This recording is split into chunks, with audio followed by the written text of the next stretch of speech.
Ya, alhamdulillah untuk materi yang minggu lalu kita sudah bahas tengah ya, separuh.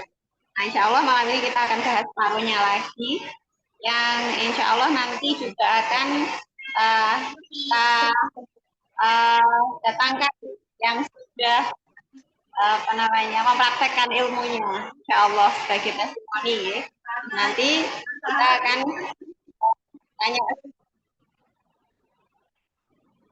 tanya kepada yang bersangkutan.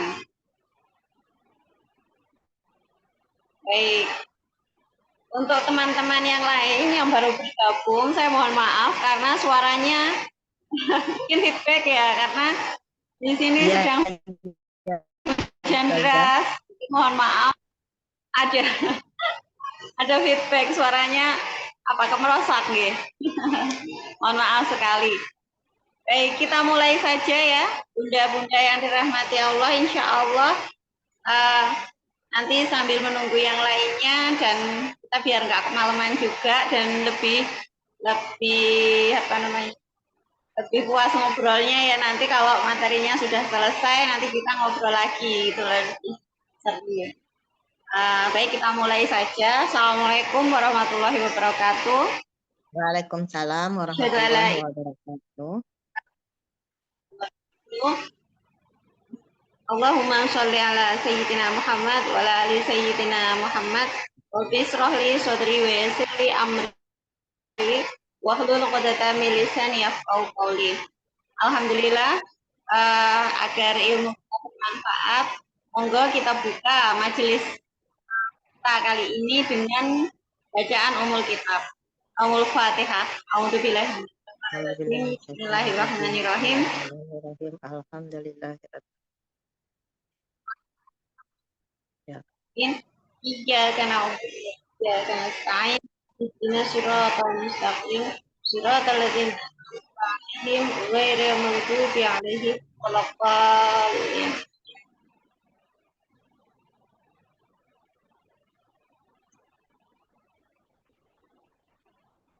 Baik, sebentar ya Bunda.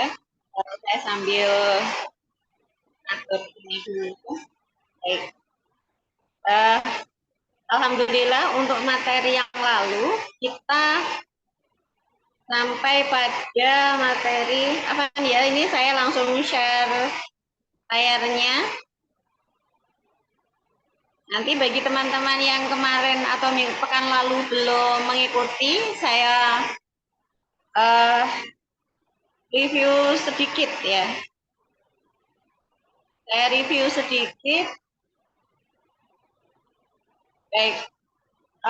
Sunatullah yang akan kita bahas yang pertama yaitu tentang hukum berpasangan. Sunatullah itu kalau kita ini kan lebih kepada ya, kita artikan yang paling mudah dimengerti adalah hukum-hukum yang ada di bumi yang terkait dengan ini ya, yang terkait dengan apa yang mau kita bahas gitu. Jadi cakupan atau bahasan kita nanti ini adalah yang seputar terkait dengan kesehatan fisik atau raga kita. Jadi kalau kesehatan tentang ruh dan emosi dan jiwa nanti bisa sama Ustadz ya, bukan sama saya.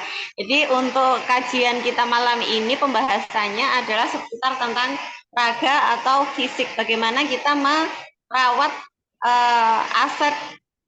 aset kita yang sangat berharga, karunia Allah yang sangat berharga ini yang nggak ada spare part-nya ya di luar sana. Itu sesuai dengan sunatullah atau hukum-hukum yang Allah tetapkan di bumi. Nah, kita makhluk yang dari bumi ya. Nah, hukum yang pertama yang berlaku di bumi yaitu adalah hukum berpasangan. Seperti halnya yang difirmankan Allah dalam surat Az-Zariyat ayat 49 yang artinya adalah dan segala sesuatu dia mencari ini. Kamu bisa mengingat besaran Allah, insya Allah ya, gitu. Maksudnya dia nyari itu dukungan supaya buka pintu. Dia minta bantuan, coba. Mohon maaf Bunda, nenek katanya, lihat kiranya buka pintu lihat tuh. Mohon maaf Bunda. Oh ya, mohon maaf ya Bunda, kami off-kan dulu sementara untuk voice-nya agar tidak feedback ya. Di sini sudah hujan deras. Baik, saya lanjutkan bahwa di dalam surat Az-Zariyat kita bisa perhatikan bahwa apapun yang diciptakan Allah di dalam bumi ini selalu berpasang-pasangan, siang dengan malam, yang itu kemudian menghasilkan sebuah masa. Terus kemudian laki-laki dan perempuan yang kemudian akan menghasilkan generasi. Nah, apabila sunatullah ini dilanggar, yang akan ketemu yang terjadi adalah kepunahan, kematian, dan seterusnya. Jadi kalau misalkan laki-laki sama laki-laki gitu kan, ya tidak akan ada generasi, perempuan sama perempuan, nggak akan ada generasi gitu kan, LGBT. Nah, begitu juga dengan tubuh kita. Di tubuh kita pasti akan ada pasangan-pasangannya. Nah, berikut adalah hukum-hukum berpasangan yang kemarin kita bahas kemarin sampai pada panas dan dingin ya. Lembab panas dan kemudian lembab dingin. Nah, secara pembahasan kemarin sudah kita kupas, sudah kita pelajari beberapa. Ini saya review kembali bahwasanya kalau kondisi tubuh lembab dingin, kita akan bicara tentang nutrisi. Biasanya orang yang lembab panas, untuk lembab panas ya. Kalau kategori tipe tubuh yang lembab panas, biasanya nutrisinya sangat cukup. Apa ya maksudnya? Nutrisinya berlebih gitu loh. Jadi nutrisinya cukup sekali dan bahwa hukum di bumi ini selalu ada batasnya juga. Jadi kalau semuanya berlebihan pasti akan ada masalah. Nah, nutrisi yang berlebih pun juga akan menimbulkan masalah. Nah, masalah inilah yang biasanya dialami oleh tubuh-tubuh yang terkategori lembab panas karena terlalu banyak nutrisi yang diserap. Biasanya karena apa? Karena memang kebanyakan di dalam tubuh itu kebanyakan dan tidak bisa keluar. Makanya biasanya masalahnya itu berseberangan. Kalau kebanyakan nutrisi, biasanya yang berseberangan apa? Masalah pembuangan. Nah, kalau masalah pembuangannya ini tidak lancar, kemudian terhambat. Nah, itu yang biasanya menjadi masalah di dalam tubuhnya. Jadi biasanya apakah itu pembuangan? Jadi organ pembuangan itu kan ada beberapa ya. Nah, kalau kita fokuskan biasanya pembuangan ini baik yang dari depan maupun dari belakang gitu kan. Kalau laki-laki ya ke depan BAK sama spermanya gitu kan. Kalau perempuan ya BAK sama haidnya kayak gitu. Terus kemudian kalau yang di belakang ya jelas BAB ya, semuanya sama. Nah, itu jika nutrisi yang memenuhi tubuh itu tidak terbuang dengan sempurna, ini masalah. Maka masalah-masalah yang timbul dari tubuh yang lembab panas biasanya masalah-masalah seputar pembuangan. Misalkan adalah produksi sperma yang berlebihan, kemudian tidak terbuang dengan tidak dikeluarkan dengan semestinya, tidak balance ya. Terus kemudian biasanya juga wasir kayak gitu-gitu. Jadi untuk tubuh yang lembab panas, masalah-masalahnya biasanya seputar itu. Terus yang perempuan biasanya juga gitu, masalah haidnya yang bermasalah biasanya kayak gitu. Nah, kemudian untuk tubuh yang lembab dingin, ini saya review sedikit-sedikit ya, biar ingat lagi gitu, biar bisa mengingat kembali. Nah, untuk tubuh yang lembab dingin, biasanya kita bicara tubuh yang lembab dingin itu biasanya karena tubuh itu kelebihan cairan, kebanyakan cairan. Nah, karena bisa jadi dari pola makan yang memang terpola lembab dingin, seperti kebanyakan masyarakat Indonesia yang memang dari kecil itu sudah terbiasa makan buah dan sayur.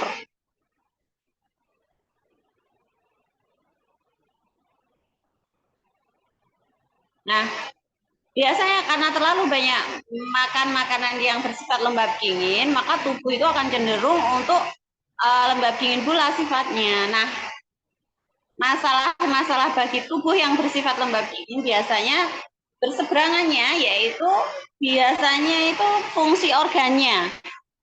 distribusi cairan yang tidak sempurna yang kemudian menimbulkan masalah di dalam tubuhnya. Contohnya adalah misalkan kebanyakan cairan di dalam tubuhnya, kemudian ginjalnya bermasalah karena tidak mampu, fungsi organnya kurang kuat ya, karena melemah kemudian tidak berfungsi sehingga menimbulkan odem gitu kan. Jadi cairan itu mengendap atau mengumpul di kaki kayak gitu. Atau misalkan cairan yang mengumpul di perut jadinya asites kayak gitu. Jadi itu biasanya terkait dengan sirkulasi atau fungsi organ yang tidak optimal karena terlalu banyak cairan, beban cairan itu tadi. Nah, itu adalah dua tipe tubuh yang kemarin kita bahas. Nah, untuk kali ini kita akan bahas tentang tipe tubuh yang panas kering. Nah, tipe tubuh yang panas kering ini kalau kita bicara tentang tubuh yang panas kering, kita bicara tentang fungsi organ. Nah, kenapa fungsi organ, masalahnya di mana dengan fungsi organ ini gitu kan. Nah, biasanya tubuh yang panas kering ini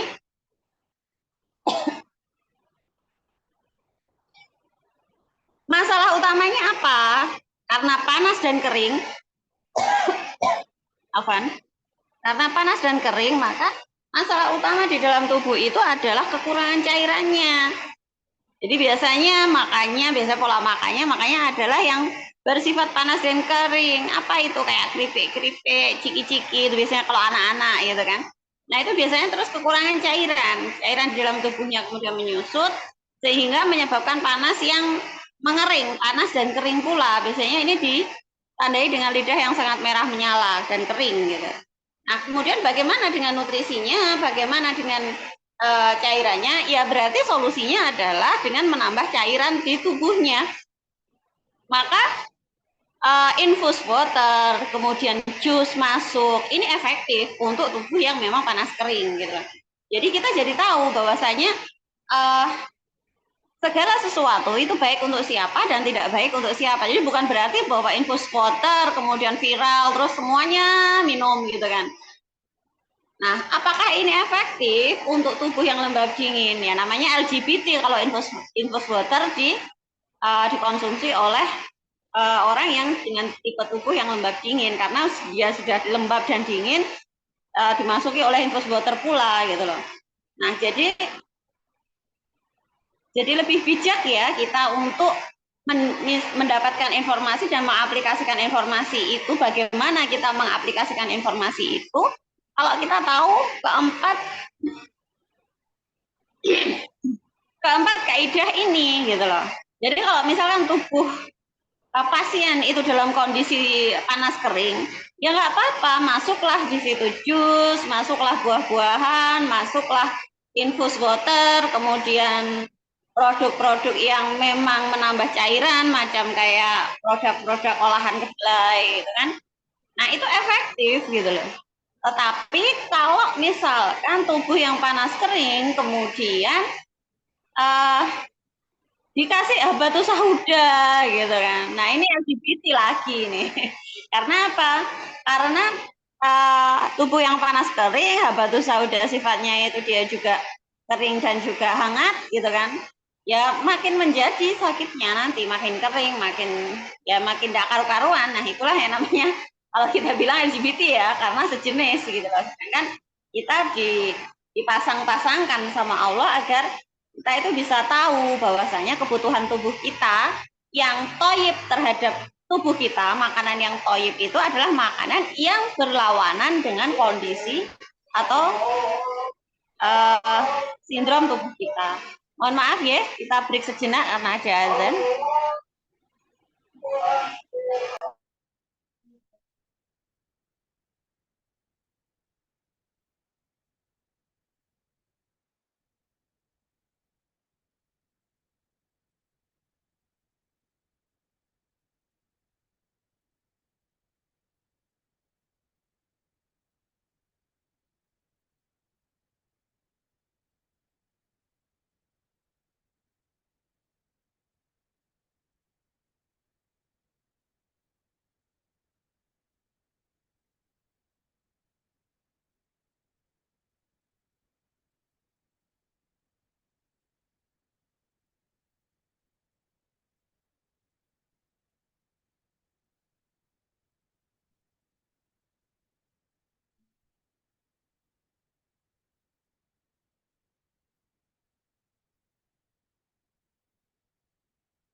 Baik,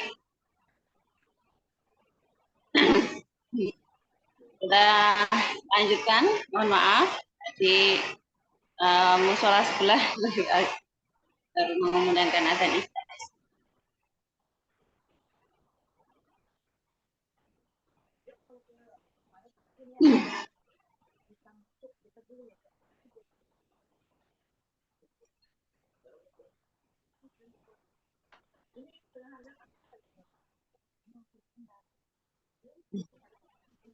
Baik, kita lanjutkan.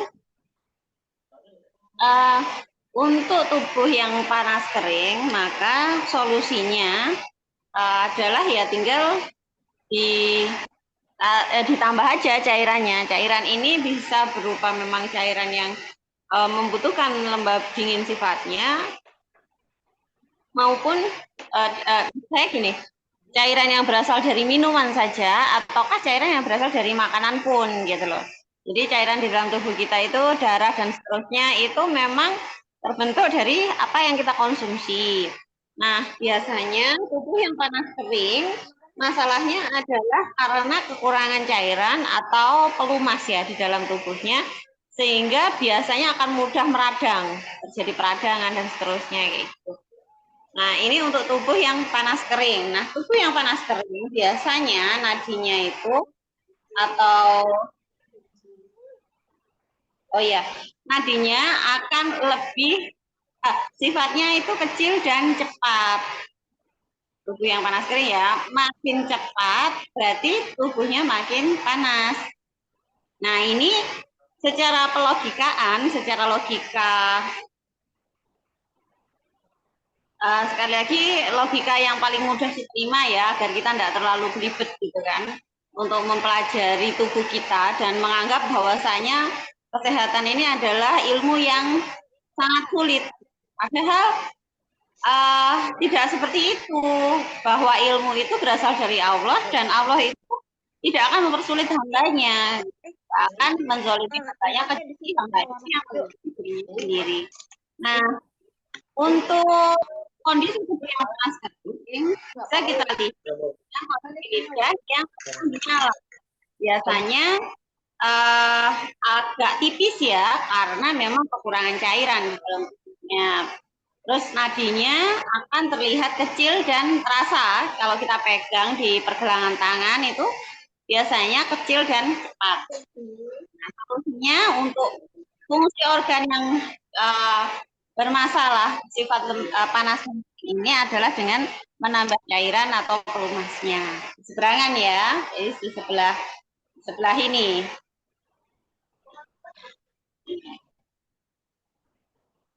Kemudian kita lanjutkan, yaitu sifat tubuh yang dingin kering.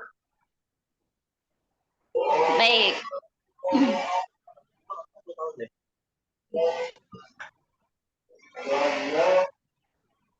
Sifat tubuh yang dingin kering, kalau kita bicara tubuh yang dingin kering, kita bicara tentang sistem pembuangan.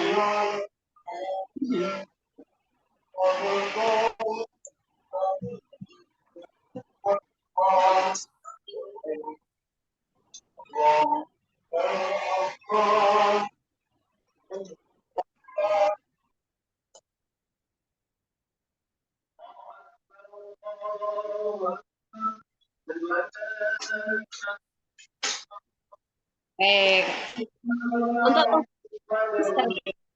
kering, Afwan, biasanya lidahnya akan terlihat lebih pucat dan tipis karena memang dia pembuangan, maka pembuangannya yang bermasalah. Biasanya ini masalahnya adalah sering kali BAB, sering kali BAK, terus kemudian sering kali apa nih ya, kalau haid itu banyak dan lama gitu kan. Biasanya tubuhnya itu akan cenderung dingin dan kering, lidahnya pucat, tipis karena memang nutrisi di dalam tubuhnya akhirnya terforsir keluar gitu loh. Maka solusinya ya kita tinggal nambah nutrisi aja sebenarnya. Nutrisi yang memang dibutuhkan oleh tubuh tersebut, tubuh yang dingin kering. Nah, jangan sampai tubuh yang dingin kering ini kemudian bertemu atau dikasih sesuatu yang bersifat asam. Oke, beberapa waktu yang lalu saya masih ingat betul viral atau terkenal atau gimana ya, maksud saya itu masyarakat Indonesia itu masya Allah gitu loh, urusan latah itu luar biasa. Jadi muncul satu produk yang namanya apa nih ya, saya nggak sebut, hanya saya ini kan sifatnya bio itu kan sifatnya asam banget. Nah itu adalah lebih kepada pembuangan, dia sifatnya membuang cairan dan seterusnya. Nah ini sangat baik kalau misalkan tubuh yang dimasuki oleh herbal ini yang memang lembab panas gitu loh. Nah, dia akan efektif untuk menyelesaikan masalah-masalahnya. Tetapi jika dikonsumsi oleh tubuh yang dingin kering, ya LGBT lagi jatuhnya gitu loh. Maka akan semakin menimbulkan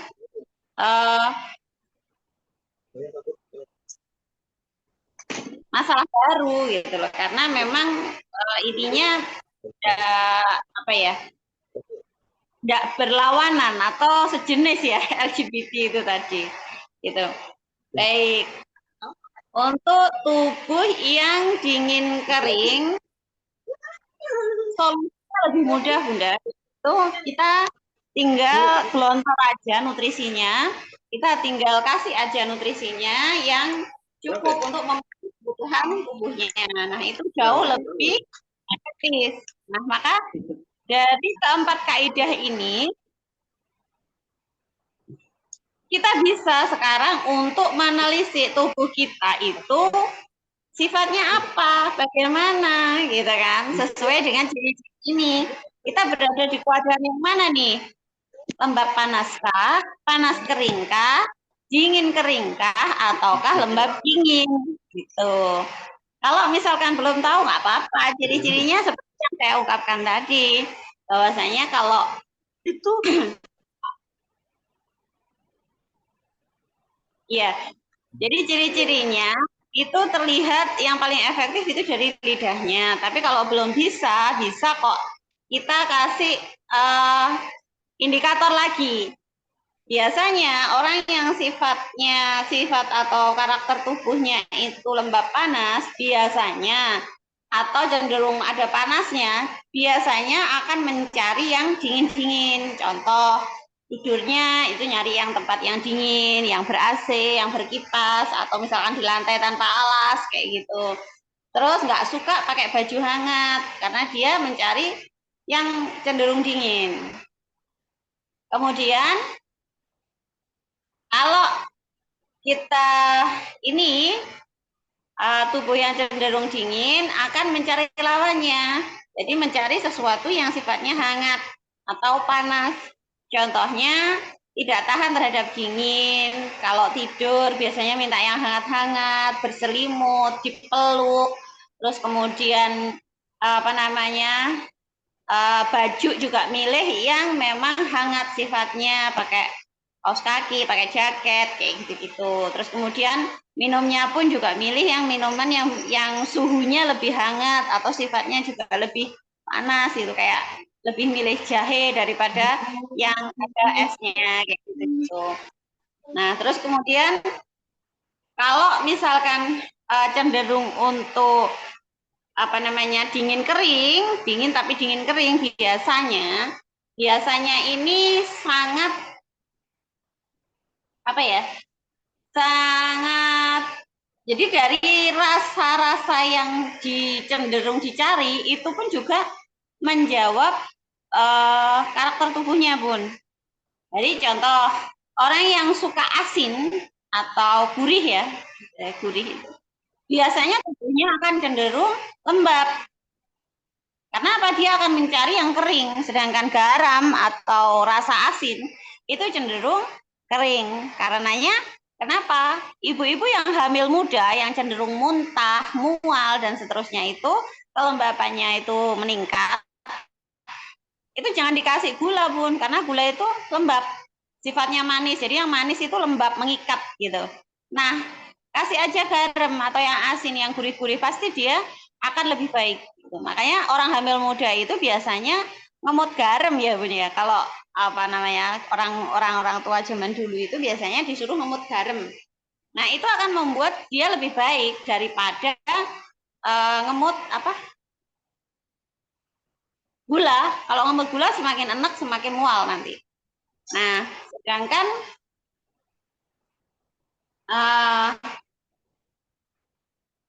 sifat manis itu sifatnya dia lembab, mengikat, lengket gitu kan.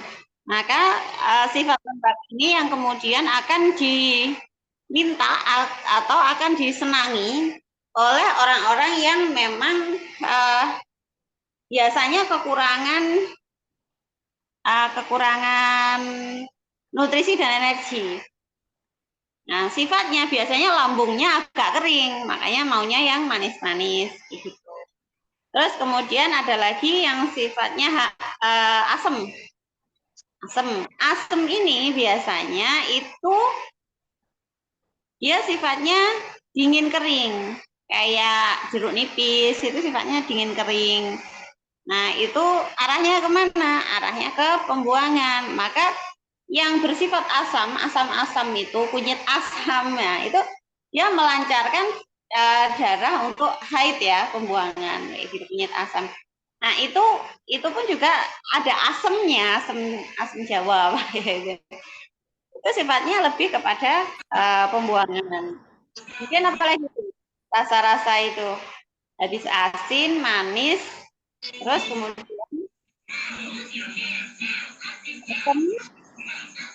sama ini ya. Nah, kalau pedas ya Bun ya, kalau pedas dia biasanya akan cenderung untuk, jadi sifat pedas itu memanaskan. Biasanya akan dicari oleh orang-orang yang memang tubuhnya lebih dingin. Gitu. Jadi kalau misalkan analisa sambal ya. Jadi kalau misalkan sambal orangnya suka kalau sambalnya itu misalnya ada tomat atau ada buahnya misalkan ya berarti dia tubuhnya dingin kering. Nah, kalau dia lebih suka sambalnya agak manis gitu kan, enggak terlalu asem berarti dia tubuhnya lembab dingin yang dominan. Gitu.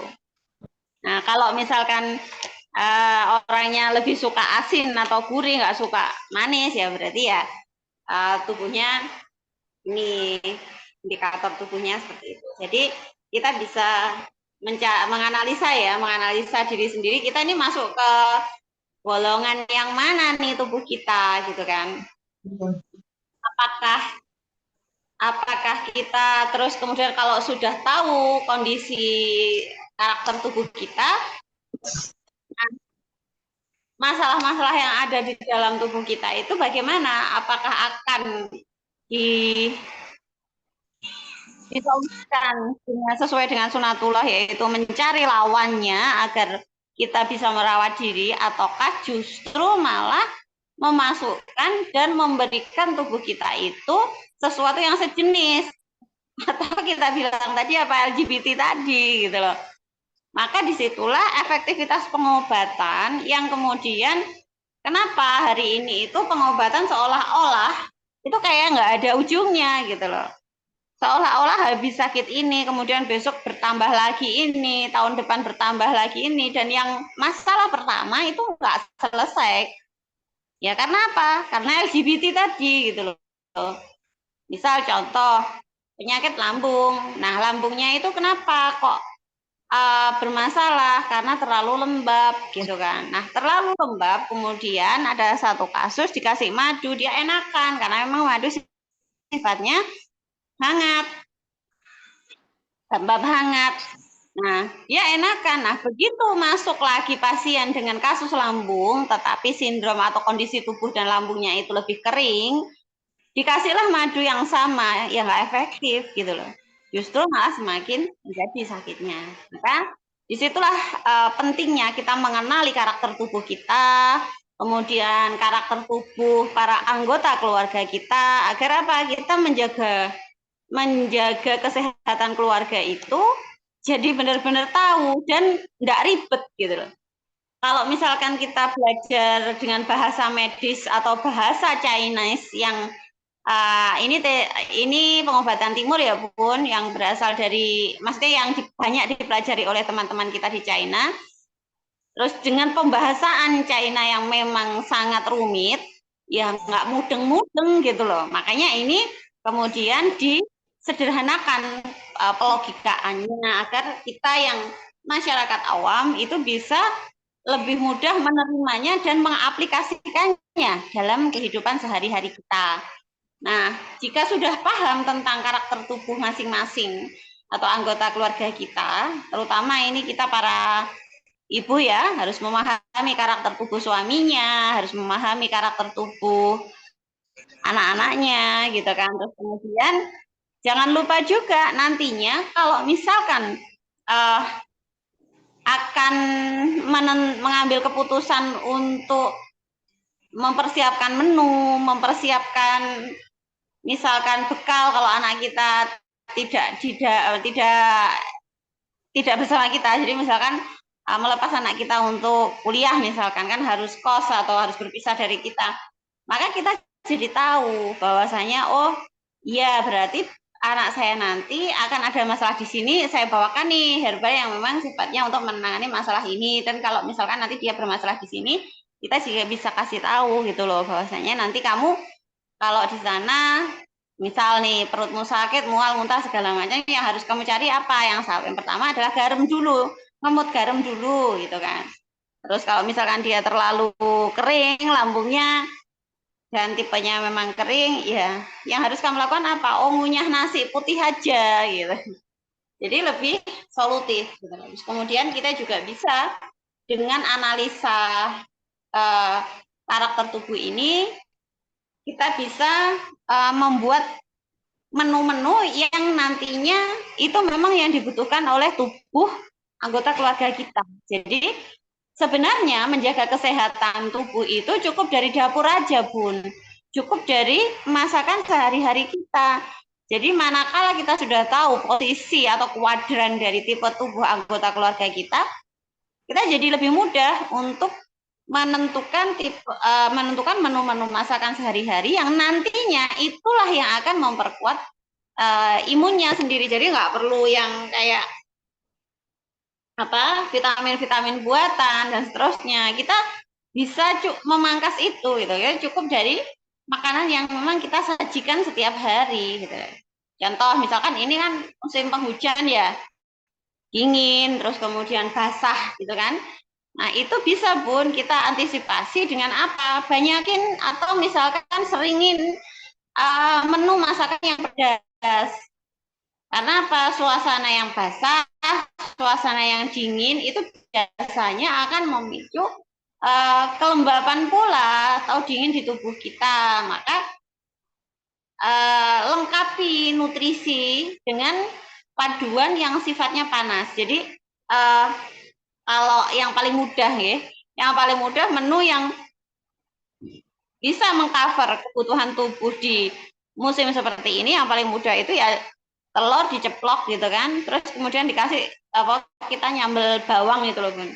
Nah itu menu yang paling simpel sederhana tetapi memenuhi kebutuhan tubuh hari ini yang di cuaca yang hujan, terus kemudian hujannya nggak berhenti gitu kan, maksudnya Masya Allah berkah Allah itu meliputi kita sepanjang hari gitu kan. Jadi dari pagi sampai sore sampai malam, pagi lagi tetap hujan gitu. Nah akhirnya kan memacu kondisi lingkungan yang lembab, tubuh kita sendiri juga menjadi dingin. Nah itu untuk menguatkan paru dan juga jantung kita bisa pakai sambal bawang itu loh Bun. Sambal bawang, terus kemudian sebenarnya kalau kuning telurnya cukup ditelan aja sih, tapi kalau enggak bisa karena banyak yang jijik ya. Bisa dibikin telur ceplok setengah matang kayak gitu, terus dimakan dipakai sambal bawang. Nah itu kalau misalkan anggota keluarga ada yang mulai bersin-bersin atau flu, bikinin aja menu itu, Bun. Insya Allah nanti akan jadi lebih baik, insya Allah ya. Nah, itu tadi adalah 4 kategori tipe tubuh. Nah, silahkan diperiksa. Oh ya, ini ada. Nah, ini ada gambaran lidahnya. Nah, silahkan dilihat. Nanti ngaca sendiri-sendiri ya di rumah sambil ngaca. Ini lidah saya mirip yang mana ya? Kayak gitu.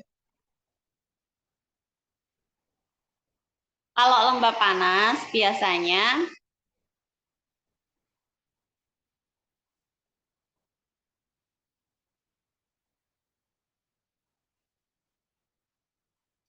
lembab panas biasanya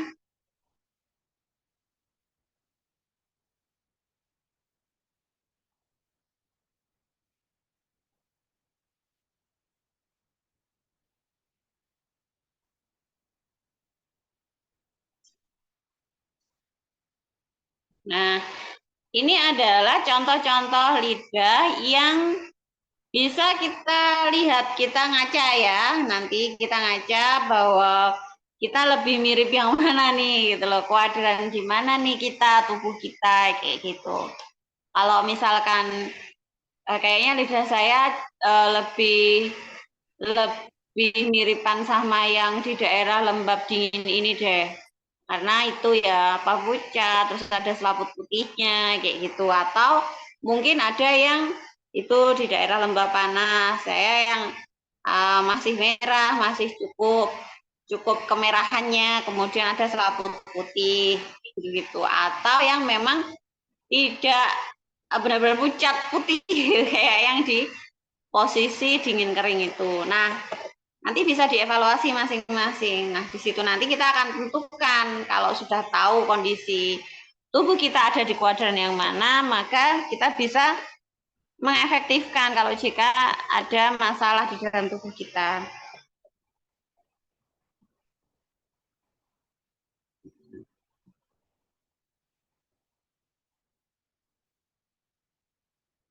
Baik, masih banyak yang baru bergabung. Saya ucapkan selamat datang dan nggak apa-apa terlambat, lebih baik daripada tidak sama sekali ya. Jadi silahkan untuk mengikuti. Jadi ini tadi kita sudah selesai untuk pembahasan sunatullah yang pertama yaitu hukum berpasangan. Nah, kita akan membahas lagi sunatullah yang kedua yaitu tentang tubuh sebagai miniatur alam. Nah, nanti sebelum kita ke sana ya, sebelum kita menginjak pada materi berikutnya, kita akan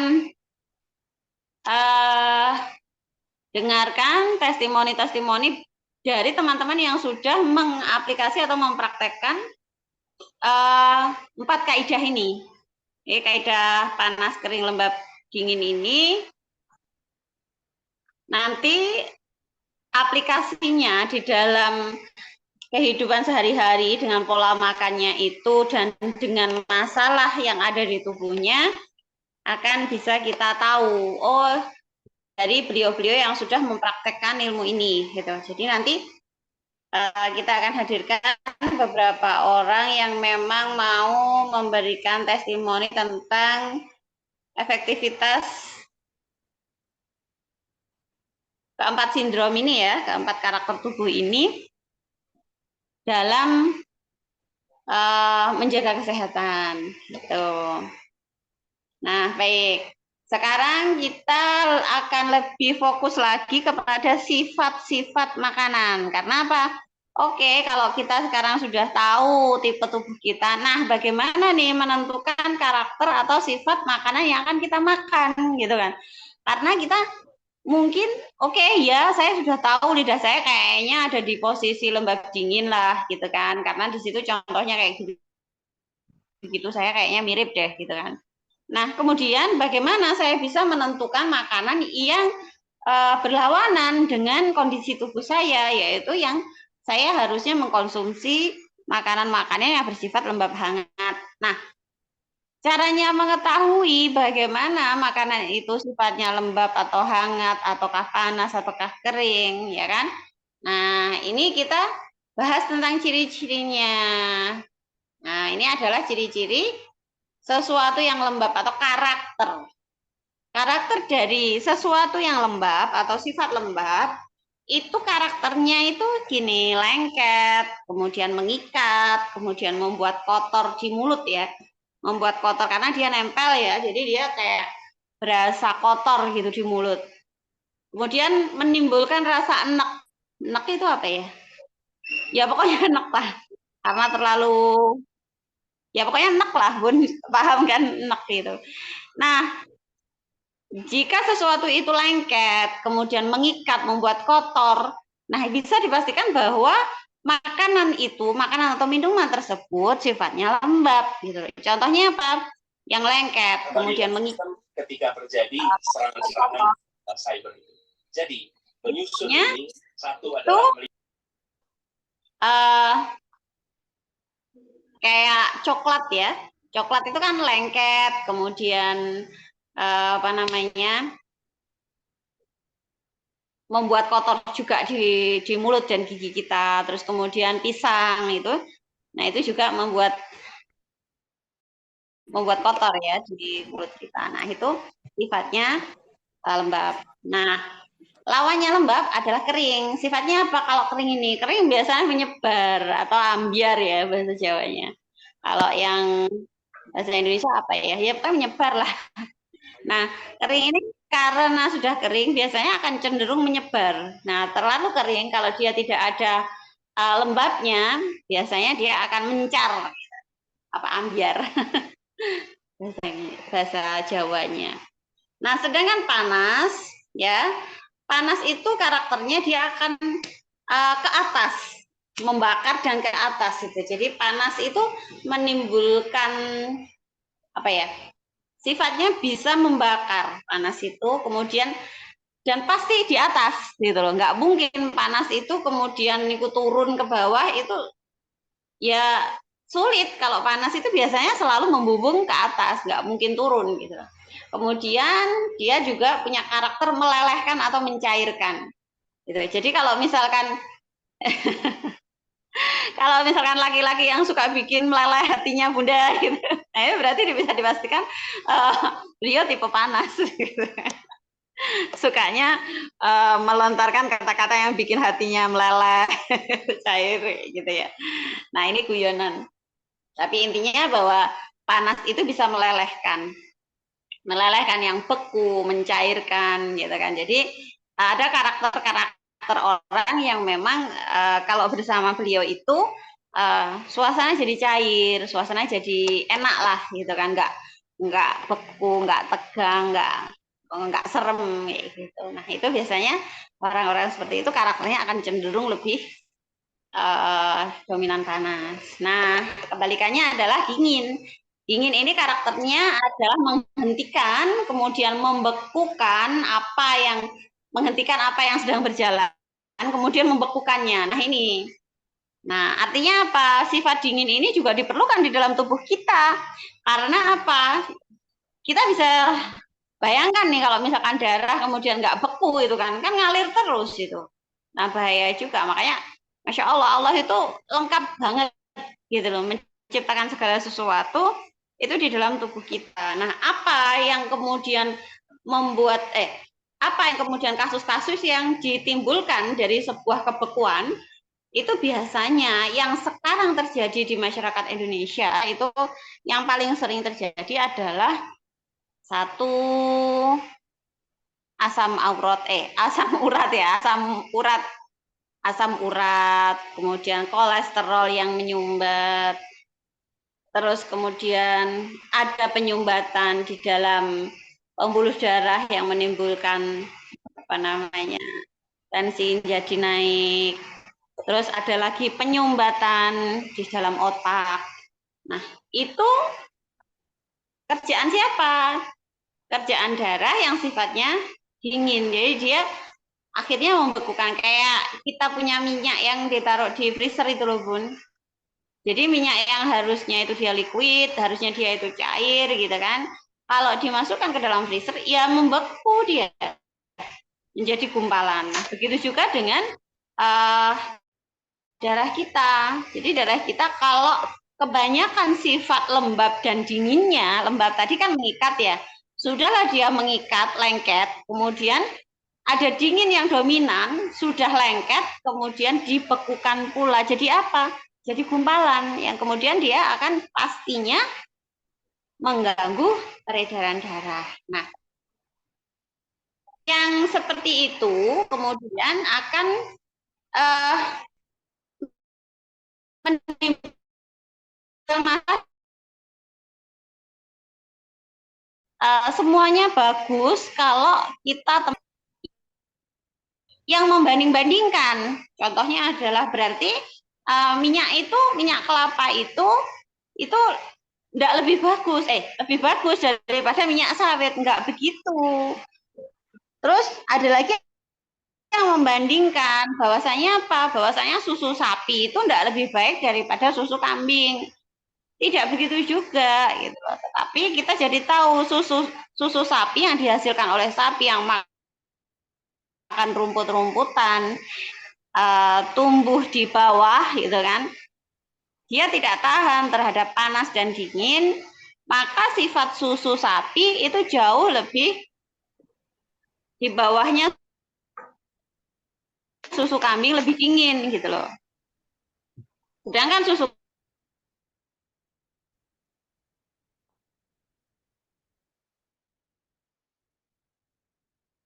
kambing itu secara di pohon ya, makanannya itu dia akan tahan terhadap serangan dingin dan juga panas. Maka ketahanan dan energi dari si kambing akan lebih besar. Karenanya susu yang keluar dari kambing itu sifatnya lebih hangat daripada, tidak begitu konsepnya. Bahwa susu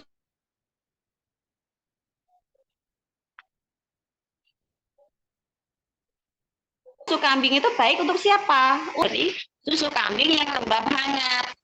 Nah, kemudian susu sapi bagusnya dibelikan untuk siapa? Ya untuk tubuh yang memang tidak terlalu dingin. Karena apa? Dia sendiri sifatnya lebih dingin. Maka tubuh yang memang kehangatan tubuhnya itu masih cukup, nggak apa-apa dikasih susu sapi. Nah, sekarang kita bisa pelajari, kita bisa lihat ya di alam sekitar kita, di lingkungan sekitar kita. Kayaknya hari ini bayi yang sudah disapi itu bayi mana sih yang nggak dikasih susu sapi gitu kan. Nah, apakah itu tidak baik? Belum tentu. Kita lihat dulu kasusnya, kita lihat dulu karakter tubuhnya. Kalau memang karakter tubuhnya itu nutrisinya kurang, terus kemudian dia panas kering, anaknya ya kan, bayinya, ya kasih aja susu sapi, itu kering, kemudian dikasih susu kambing, ya LGBT gitu, maka tubuhnya akan semakin panas, terus kemudian ya timbul masalah karena LGBT tadi. Terus kemudian juga membandingkan lagi VCO atau minyak zaitun itu jauh lebih baik daripada minyak chefnya. Kalau minyak zaitun dia lebih kental, lebih ini, maka ketahanannya terhadap panas itu jauh lebih lama atau lebih bisa bertahan daripada minyak sawit. Nah, apakah itu lebih baik daripada minyak sawit? Tidak begitu.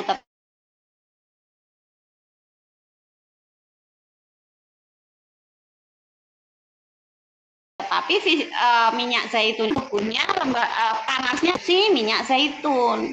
Tetapi ini tidak efektif untuk orang yang memang tubuhnya sudah dingin, sudah lembab dingin gitu. Oh, suaranya putus-putus ya, Bun. Mohon maaf, Bun. Di sini hujan deras ya, jadi sinyalnya agak bermasalah. Mohon maaf sekali lagi. Baik, jadi segala sesuatu kita harus bijak gimana kita tempatkan sesuai dengan kebutuhan tubuh masing-masing. Dan kemudian jangan kemudian latah kalau misalkan ada satu kasus, misalkan bikin infus water, nanti masalah-masalah yang ada di tubuhnya kemudian itu menghilang, jadinya sehat segala macam, kemudian semua bikin infus water. Enggak begitu. Jadi tempatkan segala sesuatu sesuai dengan tempatnya, tidak ya yang pasti jangan sampai LGBT gitu loh, Bun. Jadi kalau kita sudah mengetahui karakter tubuh kita, maka ada apapun, BC apapun di luar sana, kita akan jadi lebih tahu, lebih paham. Oh, ternyata ini nggak akan cocok untuk tubuh saya. Ini cocok gitu kan. Jadi nggak latah jadinya gitu ya. Mohon maaf ya, Pak, masih putus-putus ya. Oh iya. Masih.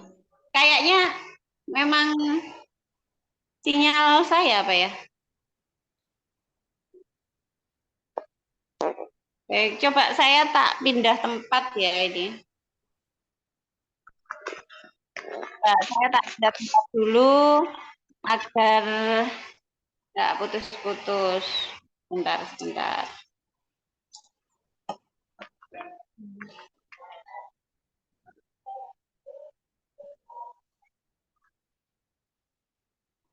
Di sini hujan deras, Bun. Mohon maaf ya, udah feedback, sinyalnya putus-putus ya. Nah, kalau di sini apakah masih putus-putus juga, Bun?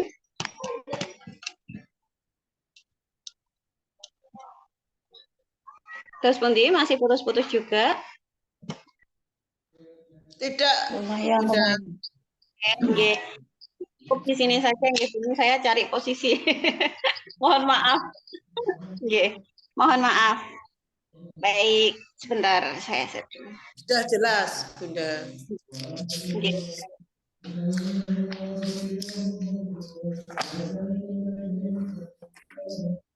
Oke, jadi keempat sifat itu, keempat karakter tadi ya, sifat karakter makanan, kita bisa ketahui. Berarti makanan apa yang akan kita makan, sifatnya bagaimana gitu. Apakah dia menyegar, apakah dia kering gitu. Nah, kalau kering berarti kalau lengket. Nah, kalau dia sifatnya bekukan, berarti dia di contohnya yang membekukan itu apa? Menahan cairan, membekukan apa? Ada, nah, itu kan dia membekukan. Jadi awalnya dia cair, kemudian menggumpal gitu kan. Nah, itu berarti dia sifatnya dingin. Kemudian apalagi yaitu yang kita bayangkan, kita membayangkannya aja itu sudah berasa banyak airnya. Satu buah-buahan, biasanya itu buah-buahan. Terus kemudian sayur yang bening-bening loh, Bun. Sayur yang bening-bening kayak gitu-gitu. Terus kemudian juga kalau lagi yang sifatnya lembab biasanya dia lengket dan berlendir. Nah, apa itu? Kalau busuk, kalau agak lama dia berlendir. Nah, kita bisa lihat apa aja itu kalau misalkan jadi buah-buah sayur itu kalau dibiarkan atau busuk ya lendirnya itu banyak atau lendirnya itu cakep banget. Maka bisa contohnya apa? Sama-sama airnya, tetapi kita bisa lihat antara melon dengan semangka. Sama-sama airnya buah yang air. Lebih lengket antara melon sama semangka. Lengket melon. Berarti melon ini lebih lembab daripada semangka. Gitu. Kemudian contoh adalah Dan kita hujan-hujan bayangin ngejang ngomongin durian kan agak terhibur. Jadi durian ini kan lengket juga membuat gigi kotor juga, maka dia sifatnya, tetapi saat kita makan biasanya di tenggorokan itu akan terasa agak hangat. Nah, durian ini sifatnya lembab hangat. Gitu. Nah, buah-buahan yang bersifat lembab hangat biasanya kita temui itu kalau di sini ya, kalau di lingkungan yang adalah durian sama kurma. Juga sekarang lagi musim ya. Maka masyarakat itu akan mengeluarkan buah-buahan sesuai dengan kebutuhan atau sesuai dengan kebutuhan manusia, kebutuhan makhluknya, gitu kan. Kenapa pada musim hujan buah-buahan kayak mangga, terus apalagi jeruk atau apa yang berair-berair itu biasanya nggak enak dimakan. Kalau nggak busuk ya anyep gitu. Itulah pertanda dari Allah. Kalau musim hujan kamu nggak usah makan buah yang dingin-dingin banyak-banyak gitu loh. Nah kalau kita akan kemudian sediakan di situ buah yang kayak duren, kemudian kurma, buah gitu kan. Nah makanlah itu gitu loh. Pun juga nggak banyak karena memang kebutuhan kita nggak banyak terhadap durian. Jadi saat kemudian manusia dengan nafsunya membudidayakan durian yang agak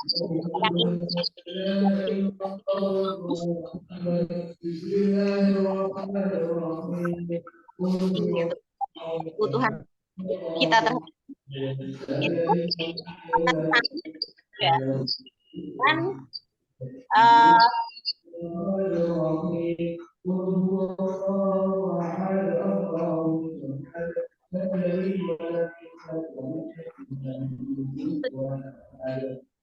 oh maaf kayak durian makanya nggak boleh banyak-banyak juga apalagi saat hujan juga gitu kita nggak boleh makan banyak-banyak karena itu lembab aja.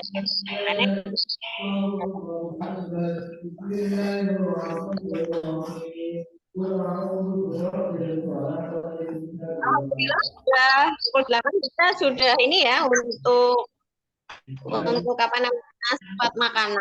Jadi kalau misalkan ada yang kurang jelas bisa ditanyakan atau bisa dibaca ulang ya Bun. Nah di sini setelah ini beberapa orang baik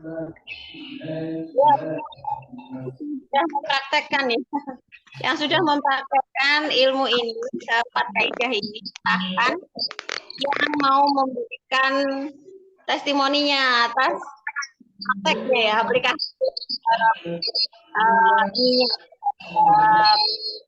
kasus kesehatannya atau ininya masing-masing. Baik, yang pertama Mbak Lita, silahkan di-on-kan mikrofonnya Mbak Lita. Mbak Lita, Assalamualaikum. Oh, Mbak Lita kayaknya belum siap, kan? Mbak Lita sudah siap? Oh iya, silahkan Mbak Lita. Ya, Assalamualaikum warahmatullahi wabarakatuh. On cam ya Mbak? Saya ini kan? Nggak usah. Nggak apa-apa. Silahkan on cam, nggak apa-apa. Kalau nggak mau juga nggak apa-apa. Ya, ini suara aja Mbak Lis. Oh iya, monggo silahkan Mbak Lita. Ya, ini. Kebetulan kalau di rumah saya itu semua tipikal lidahnya ini ya, lembab dingin semuanya. Semuanya punya bakat alergi. Terus suami saya juga ini kebetulan sudah pasang ring jantung, jadinya memang kami sekeluarga menghindari makanan sebisa mungkin menghindari makanan-makanan yang ini sifatnya lembab dingin. Apalagi musimnya seperti ini, jadi menu di rumah itu ya seringnya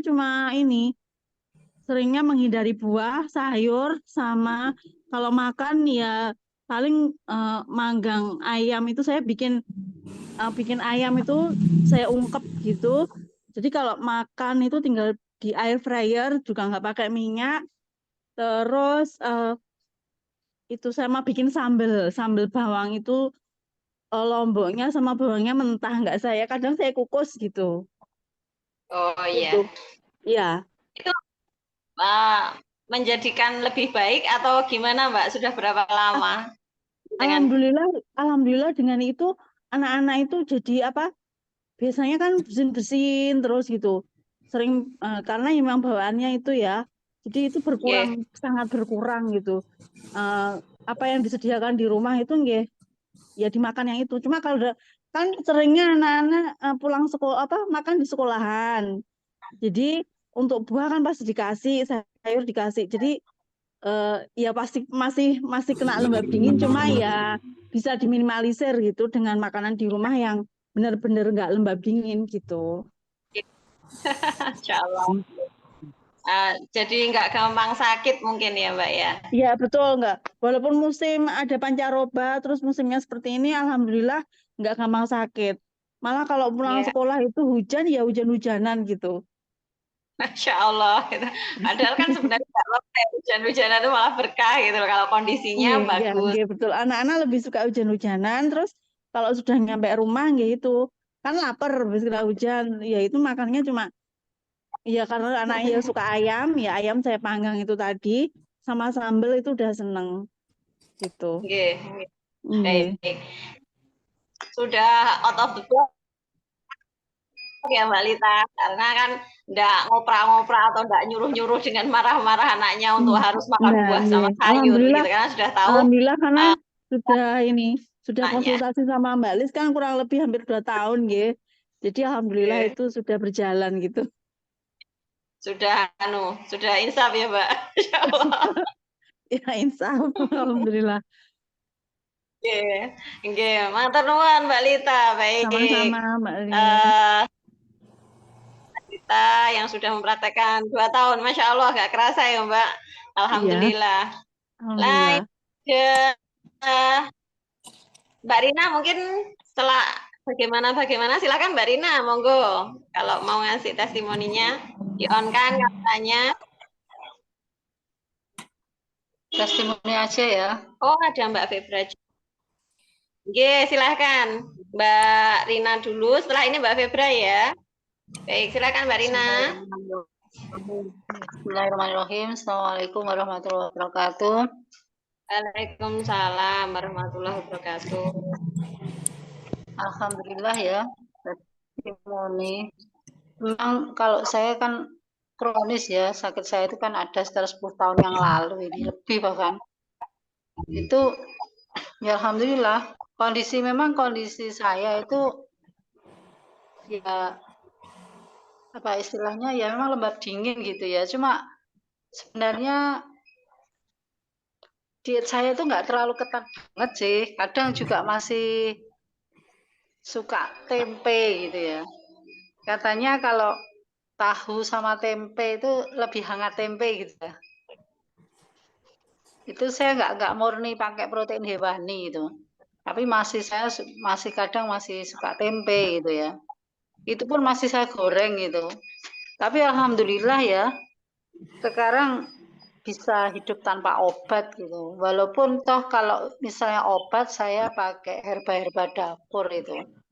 Yang sering ya jahe kencur gitu sama apa bawang gitu ya.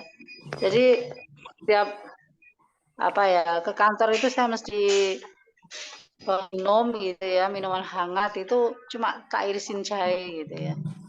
Kalau pas ada madu itu saya kasih madu itu. Jadi minum saya itu selalu hangat gitu. Ya alhamdulillah saya bisa hidup tanpa obat istilahnya dengan dengan diagnosa dokter yang sudah mengerikan itu. Ya alhamdulillah bisa teratasi itu. Tapi memang pada prinsipnya itu menjaga keseimbangan antara panas dingin itu yang saya rasakan. Begitu saya bisa menghindari panas, gitu, menghindari dingin gitu, itu tubuh saya akan fit kembali ya. Tapi pada prinsipnya tidak hanya makanan ya yang bisa menyebabkan kondisi tubuh kita itu berubah gitu ya. Masalah psikologis juga penting kita jaga. Kemudian masalah pola gerak gitu. Itu juga olahraga itu juga harus kita imbangi. Jadi nggak hanya dari pola makan saja saya kira. Tapi memang karena makan itu ya memang protein hewani. Jadi untuk masalah ini saya kira apa ya, orang yang bisa menerapkan masalah ini itu memang benar-benar katakanlah orang yang dapat hidayah gitu ya. Hidayah makan loh ya maksudnya. Hidayah makan ya. Karena apa? Walaupun dia katakanlah seorang dokter ya, jadi memang lingkungan saya kan juga lingkungan kesehatan ya. Beliau seorang dokter, seorang apoteker ya. Tetapi kalau beliau belum dapat hidayah dalam masalah makan ini, ya nggak percaya dengan masalah makan makanan seperti ini. Gitu. Dia masih ketika dia kena flu, ya dia mengatakan seharusnya memang ya kalau sudah seperti itu ya orang itu hidayah ngono wis. Tetapi dengan makanan yang dengan sumber protein tinggi gitu, sumber protein itu insya Allah akan menjaga kestabilan tubuh kita untuk menjaga panas dingin itu. Tapi sebenarnya dari segi kesehatan pun ya, itu pemerintah itu juga untuk pemberian makanan tambahan kepada balita-balita itu sudah menekankan tentang pemberian protein tinggi, tapi untuk mengubah pola pikir mereka itu sangat sulit gitu ya. Sangat sulit karena memang sudah sejak lama pola pikir kita itu digiring untuk makan buah dan sayur itu. Ya. Misalnya jadi kita itu memang sepertinya berlawanan sekali dengan pola pikir mereka yang sudah lama itu, dan kalangan kesehatan, dokter dan praktisi-praktisi kesehatan yang lain dan itu masih digunakan gitu. Memang bertentangan. Makanya saya mengatakan bahwa orang yang menerapkan pola ini pertama adalah orang yang sudah merasakan sakit. Yang kedua adalah Allah sudah memberi hidayah gitu ya. Ya saya kira itu aja ya testimoninya, intinya tetap kita menjaga pola makan panas, menjaga keseimbangan tubuh agar tetap hangat itu pada prinsipnya itu agar hidup kita tetap sehat. Ya, yang jelas harus kita niatkan bahwa ketika kita hidup sehat itu juga bagaimana kita agar bisa beribadah maksimal kepada Allah. Insya Allah itu Mbak Lis testimoninya. Terima kasih.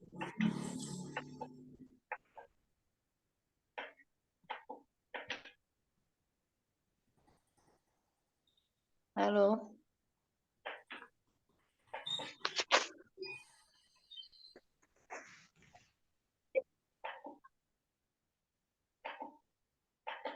Udah Mbak Lis?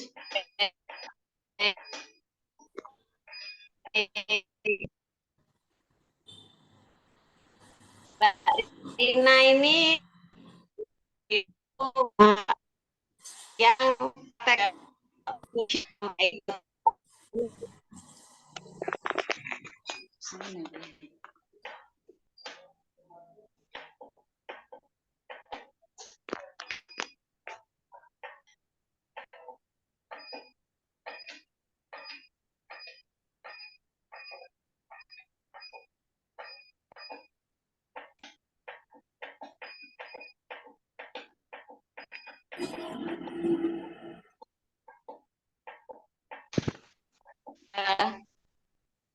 masalah ya tadi tiba-tiba kok mati ya.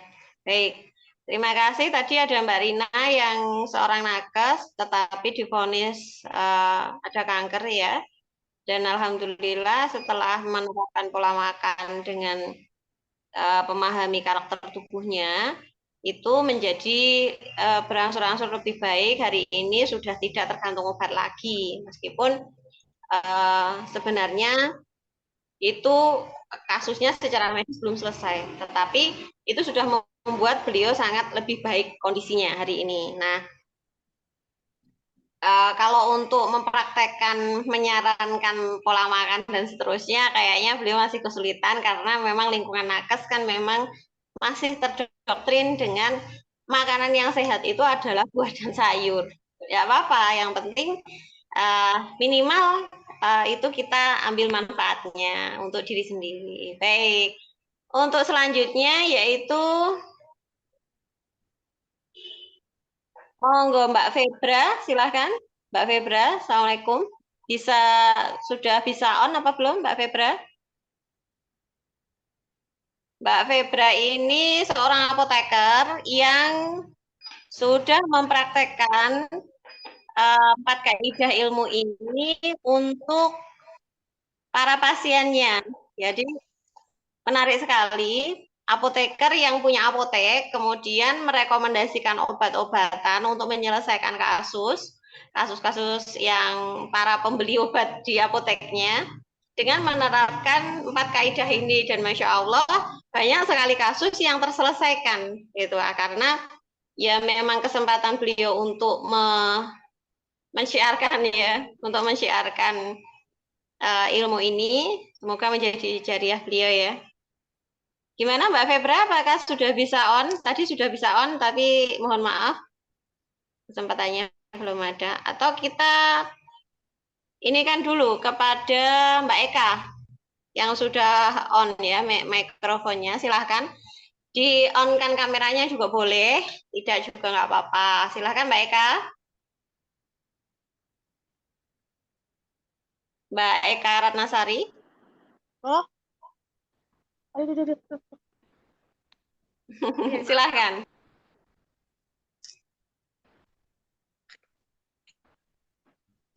Di-on-kan kameranya juga nggak apa-apa, Mbak.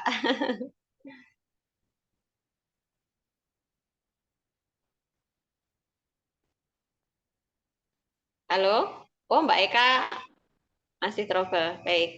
Silakan yang mau memberikan testimoni lagi. Ada Mbak Febra belum bisa ya ini. Silakan Bunda Sauda mungkin mau memberikan testimoninya. Silakan Bun. Yang sudah on mikrofonnya. Monggo.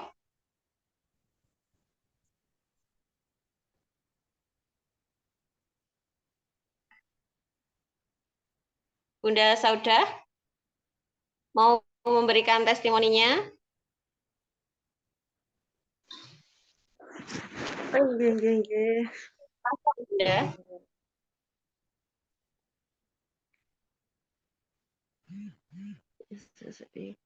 Inggih, tulis.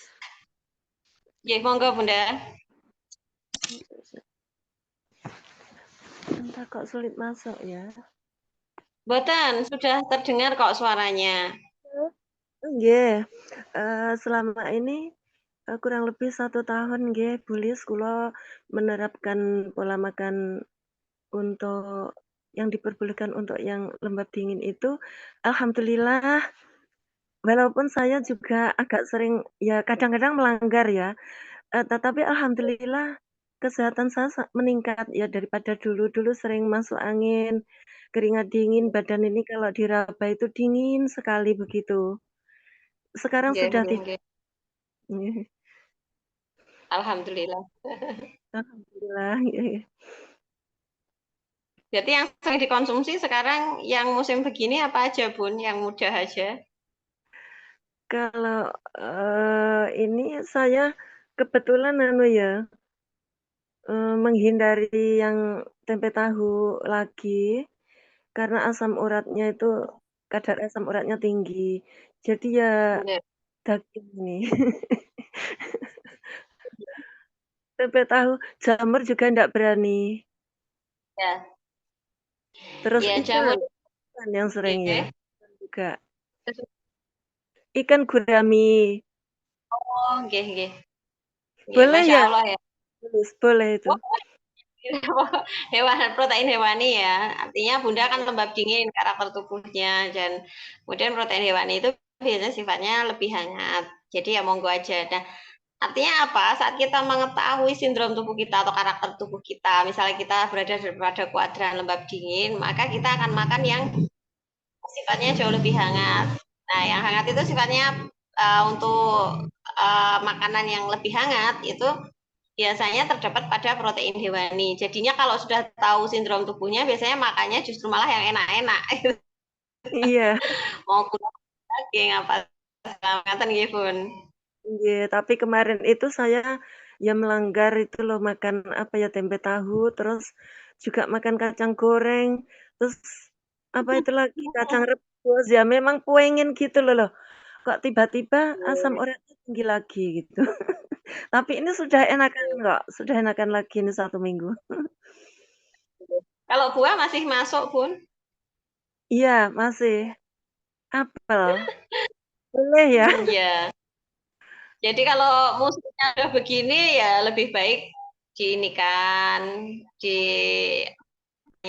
di stop dulu karena ini kan hujan. Tolong aku buatan nanti saya samakan dengan di Blitar. Iya sama, sudah mulai hujan deras ini. Mulai kemarin Oke. gitu. Sudah hujan ya lebih baik minum air lebih hangat atau yang lebih hangat buahnya.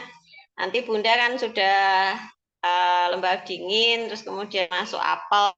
Nanti apel itu kalau ada asamnya ya nanti lebih kepada pembuangan jadinya sering BAK. Udah dingin-dingin sering pipis biasanya. Oh iya Tapi ya. kalau pingin pun asal ya secukupnya pingin, nggak perlu yang berlebihan. Nggak apa-apa Iya, sekali-sekali ya. Namanya manusia, tempatnya salah dan dosa. Tapi kalau sudah tahu bahwa itu yang menyebabkan sakit, ya dihindari gitu. Kalau pengen nggak apa-apa sedikit gitu. Yang penting intinya tidak berlebihan aja. iya. Ingatan gitu. Pun Inggih, Bunda inggih, inggih. semoga selalu makin sehat dan juga berkah kesehatannya untuk ibadah kepada Allah Subhanahu wa taala. Iya, amin, amin ya rabbal alamin. Matur suwun. Oke. Baik.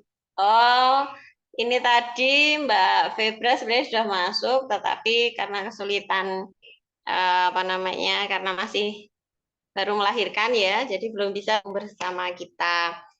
Baik, untuk selanjutnya yaitu namanya saya kurang paham ya.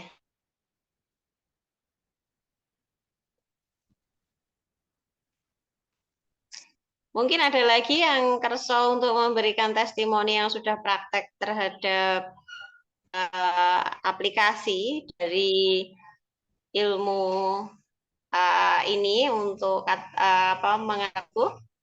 Masih ada lagi nopo mboten? Kalau mboten saya akan lanjutkan lagi materinya.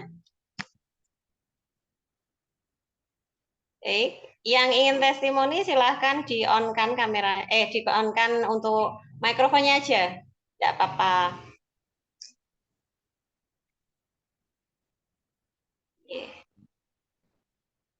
Baik, kayaknya sudah cukup ya untuk testimoninya. Baik, kita akan lanjutkan sedikit materinya. Bagaimana menjaga kesehatan di musim penghujan.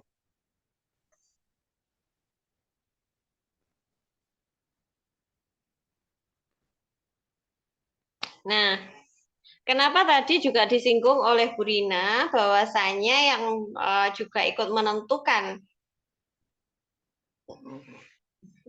penjagaan kesehatan kita atau kesehatan dalam kondisi yang lebih stabil daripada sebelum menerapkan pola makan yang sesuai dengan karakter tubuhnya tadi, sesuai dengan kebutuhan tubuhnya tadi. Di sini akan kita bahas bahwasanya jika kita bergerak atau jika kita menggerakkan organ gerak kita. Jadi organ itu terbagi dua ya Bun.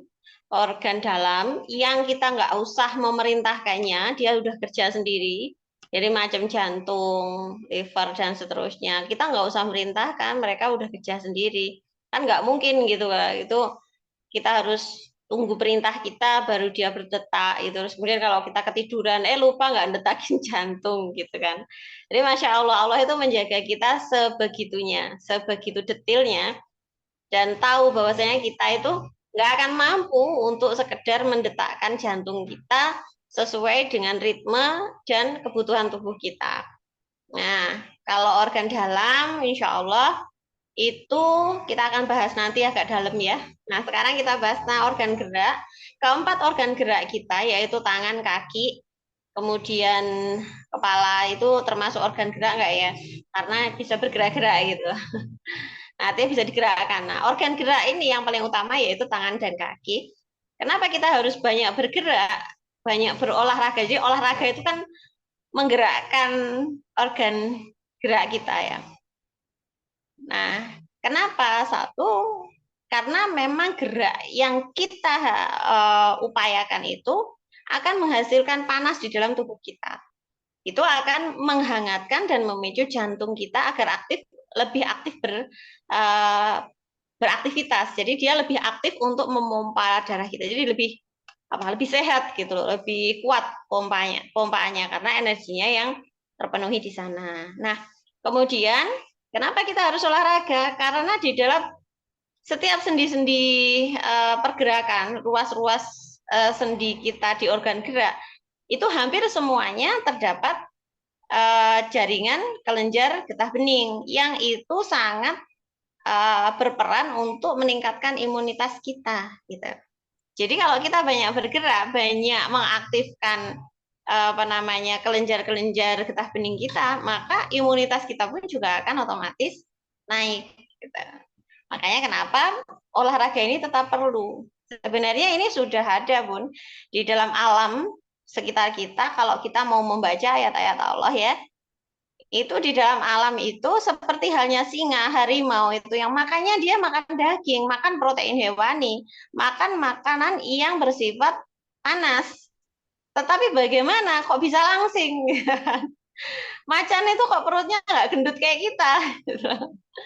Karena dia bergeraknya aktif sekali, Masya Allah. Dia berburu, berlari, kemudian naik gunung, turun gunung. Artinya apa? Ada syarat di sana bahwasanya kalau memang mau mengkonsumsi sesuatu yang panas saja, tetap harus diimbangi dengan gerak. Agar apa? Energi yang ditimbulkan atau dimunculkan dari makanan-makanan yang bernutrisi panas tadi bisa tersalurkan sempurna untuk aktivitas-aktivitas berat fisik kita, gitu loh.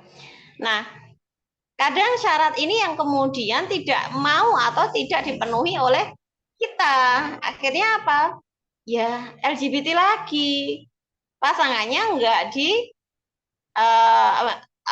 tidak dipasangkan dengan sesuatu yang memang dibutuhkan. Jadi saat kita makan aja sesuatu yang protein hewani gitu, sesuatu yang bersifat lembab panas itu karena kita tubuhnya lembab dingin. Kita makan aja nggak ngimbangi gerak, kemudian nggak ngimbangi, tapi terus makan saja selama sekian periode nggak ngecek lagi, nggak ini lagi, maka ini bisa jadi akan kelebihan gitu loh. Terus kemudian akan menimbulkan perubahan kondisi atau karakter tubuh yang dulunya itu lembab dingin kemudian menjadi lembab panas.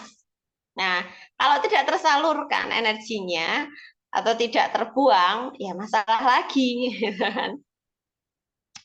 Nah, kemudian ada lagi di alam yang Allah hadirkan untuk kita agar bisa kita baca ayatnya, yaitu hewan yang makan daun-daunan atau buah-buahan. Syaratnya apa? Kayak monyet itu. Dia makan buah-buahan, tetapi dia aktif bergerak, bergelantungan di dalam pohon, gitu kan. Terus kemudian dia naik-naik untuk ngambil buah itu sendiri. Ya dia langsing gitu loh. Tapi manakala yang suka makan tanaman hijau, buah, tapi nggak mau gerak, ya dia gendut. Siapa dia? Gajah. Jadi Masya Allah, Allah itu menghadirkan banyak sekali ayat di sekitar kita kalau kita mau berpikir. Sekali lagi ayatnya jika itu adalah ayat bagi orang-orang yang mau berpikir. Nah sebenarnya itu ayat buat kita. Kalau memang kamu itu sukanya buah dan sayur, tapi kamu nggak mau bergerak, kamu akan jadi segendut gajah. Nah kalau kamu itu makannya itu buah-buahan, tapi kamu aktif bergerak, ya kamu akan tetap bisa langsing, akan tetap bisa normal semua kehidupanmu gitu. Jadi syarat untuk makan makanan yang lembab dingin, yang sehari-hari dan banyak, ya harus diimbangi dengan gerak. Karenanya kenapa? Kalau kita mendapati orang-orang di pegunungan yang notabene mereka itu kesulitan protein hewani, ya kan? karena di sana banyak sayur, banyak buah, terus udaranya dingin gitu kan. Mereka jarang loh untuk makan makanan protein hewani karena memang lebih hemat dan juga agak kesulitan mencari protein hewani, agak kesulitan cari ikan karena memang sungainya juga jauh misalkan. Tetapi ada syarat yang dihadirkan oleh Allah bagi mereka, yaitu apa? Letak geografis yang naik turun. Nah, mereka makan sayur, makan buah di dalam udara yang dingin, di dalam rumah atau situasi alam yang dingin, tetapi itu kemudian diimbangi dengan gerak yang Masya Allah naik turun dan seterusnya. Itu yang membuat tubuhnya tetap cukup panasnya, cukup energinya. Jadi makanan yang dia makan itu akan terolah dan terdistribusi sempurna sebagai energi untuk memenuhi kebutuhan tubuhnya. Gitu. Jadi meskipun makannya buah dan sayur, ya kan, tapi geraknya aktif, ya kan. Kalau pagi hari ke sawah atau ke ladang itu kan jalan dulu, habis itu terus di bawah matahari pagi, kemudian nyangkul atau berkebun, Masya Allah itu loh, tubuhnya akan lebih hangat karena sinar matahari pagi, terpapar sinar matahari pagi dengan dengan gerak yang Masya Allah fisiknya gitu kan. Sudahlah jalan dulu, setelah itu sampai di sawah atau di kebun dia nyangkul, dia aktivitas yang lain lagi.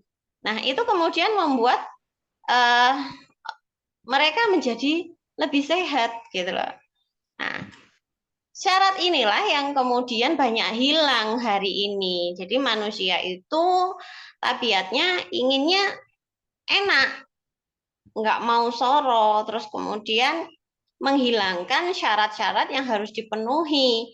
Jadi kalau mereka makan buah dan sayur banyak-banyak, mereka nggak gerak, ya masalah. Ya. Masalahnya apa? Cairannya menumpuk, tidak panasnya kurang, akhirnya tenggelam. Ya sudah, cairan itu tidak bisa terdistribusi sempurna. Akhirnya masalah lah, maksudnya itu muncullah kemudian masalah-masalah yang terkait dengan cairan tubuh kayak odem, kayak asites, kemudian dan lain-lain. Artinya itu adalah syarat yang dihilangkan atau maunya dihilangkan sama manusia untuk mendapatkan sesuatu. Nah, sama juga dengan kebalikannya, kita maunya kalau yang orang-orang tertentu itu biasanya makan yang lembab. Alhamdulillah. Apaan? Makan makanan yang lembab hangat atau lembab panas, kemudian dia tidak bergerak. Jadinya apa? Ya lingkar perutnya nambah, berat badannya nambah. Karena apa? Tidak terdistribusi sempurna energi yang dihasilkan dari nutrisi-nutrisi yang memang terus masuk ke dalam tubuhnya. Nah, beda banget kan sama ayat Allah yang dihadirkan berupa harimau atau berupa singa tadi. Gitu loh. Jadi singa itu dia kenapa tetap langsing gitu kan? Karena dia berburu, lari gitu kan untuk mendapatkan makanannya. Sekali makan dia bisa habis itu 1 kijang atau 1 zebra dan seterusnya gitu kan. Tapi setelah itu dia berlari naik turun gunung, berburu dan seterusnya. Makanya dia tetap langsing gitu loh. Tingkar pinggangnya nggak sebesar kita. Nah, itulah yang kemudian menjawab pertanyaan bahwa saya itu kenapa toh kok saya makannya nggak makan nasi, tapi kok saya tetap gendut. Nah, suatu saat kita akan bahas khusus tentang pelangsingan. Insya Allah bagaimana kita dietnya yang benar dan kemudian mencapai tubuh berat badan yang ideal kalau kita sudah paham tentang karakter tubuh kita. Gitu ya. Baik, untuk kali ini, Masya Allah, kita sudah menyelesaikan ya.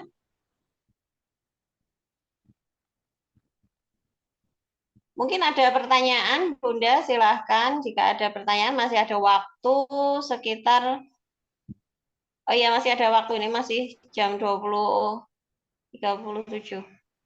Silahkan jika ada pertanyaan, jika mboten, oh iya, ini yang belum kita bahas adalah sirkulasi energi atau Qi ya. Apa sih maksudnya energi itu? Energi itu adalah daya yang dihasilkan dari pengolahan makanan yang kita makan. Nah, makanan yang kita makan itu akan diolah oleh tubuh kita menjadi darah. Nah, darah itu akan mempunyai energi yang nantinya bisa atau mampu menggerakkan organ kita, memberikan energi terhadap organ kita. Nah, energi sampai hari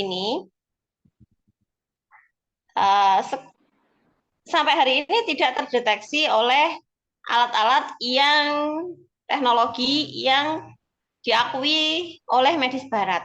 Makanya banyak sekali kasus yang sebenarnya yang bermasalah adalah sirkulasi energinya itu tidak terdeteksi oleh medis barat. Banyak sekali kasus yang kemudian dia mengeluhkan begini, begitu, dan seterusnya, tapi dicek apapun tidak ada sakitnya, tidak ada penyakitnya. Nah, itu biasanya karena kelemahan fungsi organ yang kemudian menyurutkan energinya pula. Nah, kemudian itu tapi tidak bisa dideteksi oleh alat-alat atau teknologi yang diakui oleh medis barat. Nah, tapi kenapa kalau di pengobatan timur kok terdeteksi? Ya karena memang kita sudah pelajari itu gitu loh. Peredaran energi, kemudian peredaran energi itu syaratnya apa? Kita pelajari semuanya. Jadi ibarat logikaan yang sangat sederhana untuk energi ini adalah kayak kita merebus air pun di dapur itu kan bawah kompor, kemudian ada panci berisi air gitu kan, terus kemudian kita tutup pancinya. Nah, kemudian dinyalakan kompornya, dipanasin, terus sampai dia mendidih. Nah, karena posisi pancinya tertutup, kemudian dia terus dikasih panas, dia kemudian apa Bun? Mendidih toh? Nah, setelah mendidih, menimbulkan uap air yang panas tadi dan mampu untuk membuat tutup panci ini terlepas dari pancinya. Nah, kemampuan melepas atau mendorong tutup panci inilah yang namanya energi. Maka yang dibutuhkan apa? Air di dalam panci itu adalah bahan makanan. Bahan makanan yang kita makan, yang masuk ke dalam tubuh kita. Panasnya atau kompornya itu dari mana? Dari jantung kita. Jantung dan juga ginjal kita yang memang menghasilkan panas. Nah, bisa jadi karena ada bantuan gerak tadi, kemudian membuat jantung semakin panas, kemudian mengolah darah, dan membuat energi itu muncul untuk menggerakkan sesuatu. Nah, sesuatu di dalam tubuh kita itu apa? Organ-organ dalam tadi.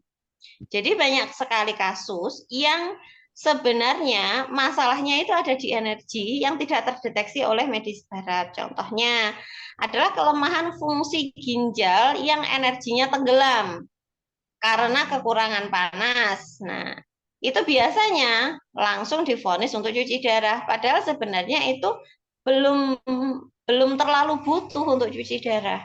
Karena hanya energinya saja yang tenggelam. Nah, bagaimana menyembuhkannya? Ya tinggal memunculkan lagi energinya.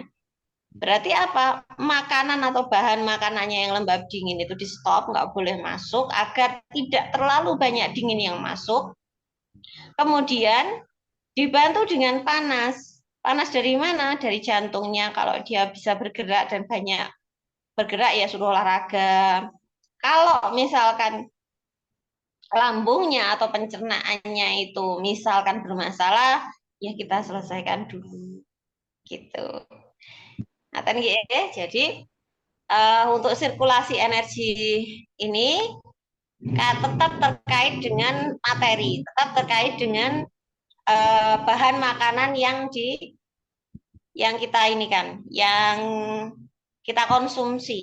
Nah, dari sana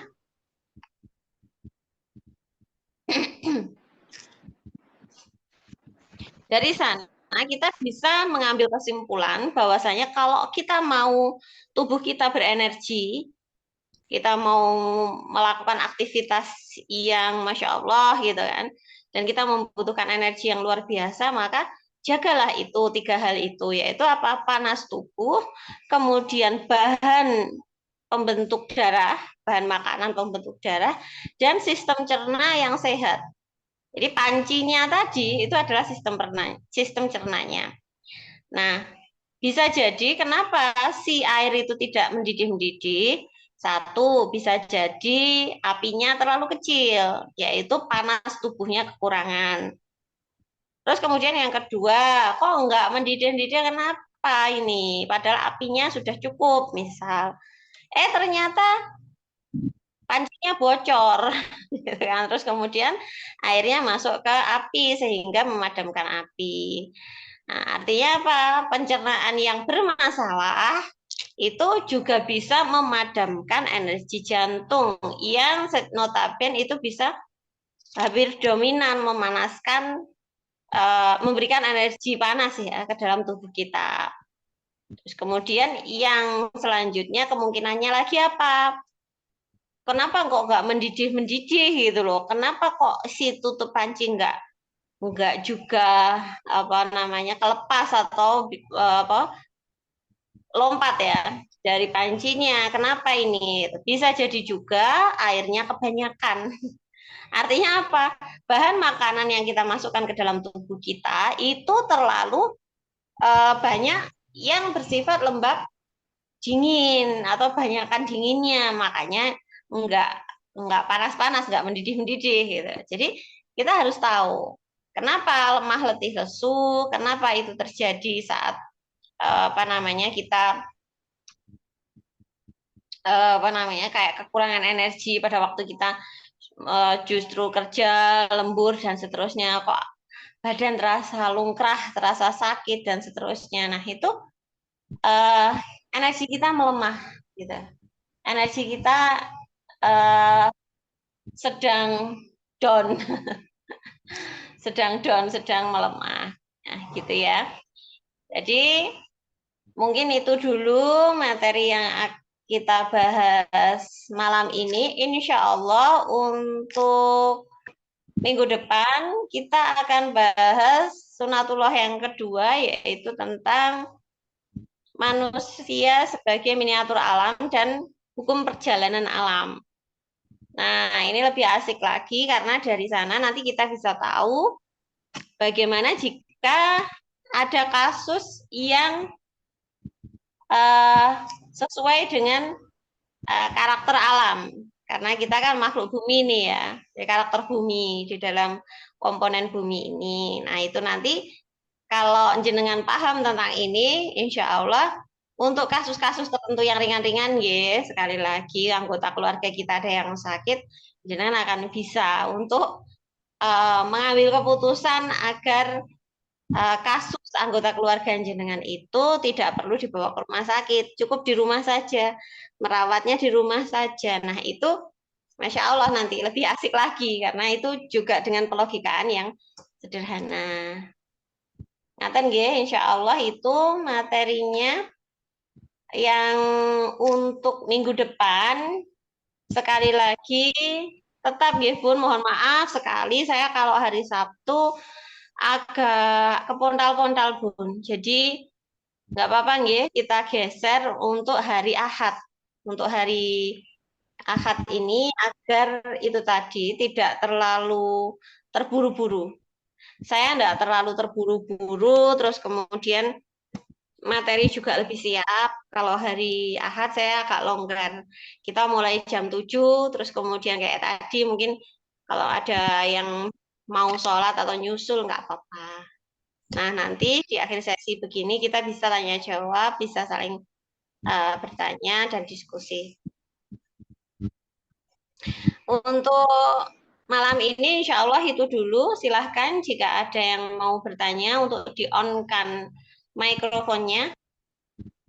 Jika tidak, maka kita akan tutup dulu. Boleh bertanya tentang kalau misalkan penjenengan adalah seorang anggota atau memasarkan suatu produk. Boleh ditanyakan produknya ini sifatnya apa dan efektif untuk kasus-kasus yang bagaimana. Boleh, silahkan. Nah, nanti kita akan kasih clue agar makin banyak testimoni produk jenengan yang berhasil. Jadi misalkan produk jenengan sifatnya hangat, gitu kan, maka ya udah pun keluarkan aja musim begini, ini musim apa namanya kelembabannya berlebih, terus kemudian dingin pula, kayak gitu. Keluarkan aja, nah nanti akan jauh banyak yang efektif, yang cocok ya. Nah, kemudian ada yang punya produk dari bahan olahan kedelai. Nah, itu nanti akan cocok untuk apa, untuk siapa, nggak apa-apa, kita bahas di sini. Silakan. Ada? Jika mboten, saya cukupkan ya untuk pertemuan malam ini. Insya Allah untuk minggu depan kita akan bertemu dengan hukum Allah di bumi yang tentang perjalanan manusia dan perjalanan alam. Artinya manusia sebagai miniatur alam atau miniatur bumi.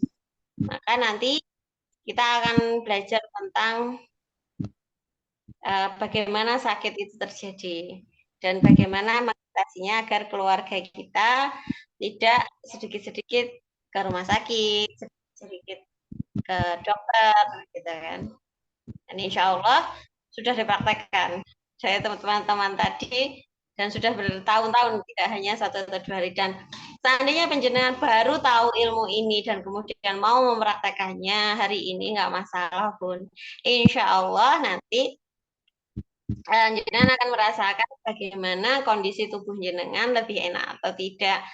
Terus seandainya nanti misalkan ada kasus di dalam keluarga, terus ternyata mempraktekkan ilmu ini, kemudian anggota keluarganya yang mau sakit, Masya Allah, gitu. Itu yang saya harapkan semoga menjadi jariah kami yang mengetahui ilmu ini lebih dulu. Baik, mudah-mudahan yang dirahmati Allah, kayaknya sudah cukup ya. Nggak ada yang bertanya lagi, insya Allah. Monggo kita tutup kajian malam ini dengan istighfar, hamdalah, dan doa kafaratul majlis. Astagfirullahaladzim, alhamdulillahirrabbilalamin, subhanakallahumma bihamdika asyhadu an la ilaha illa anta astaghfiruka wa atubu ilaik. Alhamdulillahirrabbilalamin. Mohon maaf ya Bunda jika ada salah-salah kata. Seandainya ada yang mau ditanyakan, silahkan, nanti tidak apa-apa, bisa bertanya di grup, bisa disimpan, dicatat dulu untuk ditanyakan minggu depan juga nggak apa-apa. Gitu. Baik, terima kasih teman-teman yang sudah memberikan testimoni juga. Nah, nanti insya Allah, nanti kalau yang belum pernah sama sekali, kita akan, kalau Zoom-nya insya Allah kita rekam ya Bun. Nanti bisa kita share rekamannya di WA Group. Materinya juga akan kita share di WA Group juga. Jadi silahkan nanti yang belum bergabung, silahkan bergabung di grup aja. Ya. Jadi saya mohon maaf jika ada salah-salah kata. Semoga apa yang kami sampaikan bermanfaat untuk jenengan semua dan itu semata-mata hanya berasal dari Allah. Jika ada kesalahan itu dari saya pribadi, saya mohon maaf. Berkata wassalamualaikum warahmatullahi wabarakatuh.